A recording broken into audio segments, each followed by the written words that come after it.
Okumanya embozi ya Nsimire Juliana ogutuma obugine arikuza ofisi y'ekitongore ky'amashanyarazi ekya Kwekasi omu tawuni ya Kyegegwa kandi oguwe n'abataahi be babe nibaza kusimba ekikondo ky'amashanyarazi omu katawuni ka Nabigora omu disitulikiti ya Mubende.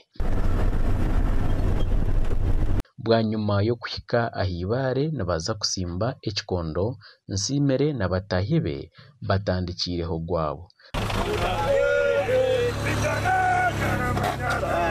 No mtimbe china nanye nimbakwasa nimbasa chitinda niho musamuto kandi basaguyaho nimbakwasa okutemba omuti nimbasa gutemba.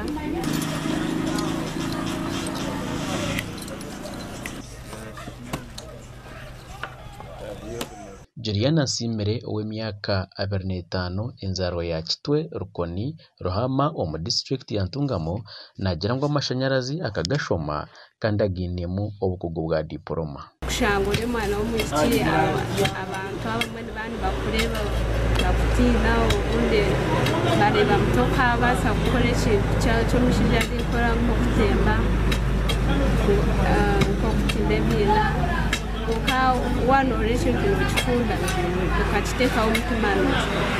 nagira ngu we omurimo gw'amashanyarazi tigurukuhenda nk'oku bingi barikuteekateeka. Abaana b'abaishiki mureke kutiina omurimo w'okugira omurimo gw'amashanyarazi nigwetaaga amaani mingi.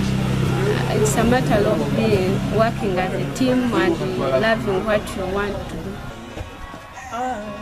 Bamwe abarukukora nawe hiine eki batushoborire. Omukiro Nsimire Juliana tubalina kumara saa zino emyezi nka 16 kandi turozire ngu aliyo na challenging the status quo na mibagamba ngo omusikisa kusobola kutemba miti saa zino ranatemba emiti omusiki na connectinga abantu amashanyarazi natakayo meters kandi tumaze kumuteka mu sector era mukonyera muno ni survey para nawe kwatagana nawe no mubalire mirime yemusemerire mu mani betoso kumukaniza y'iburayizi betwe nako abana b'obusiki barugeyo bege tukole hamwe bagende mu matendekero gebi amashanyarazi nabo bamuhali abo abakwatwaho mu kwetempinga induka.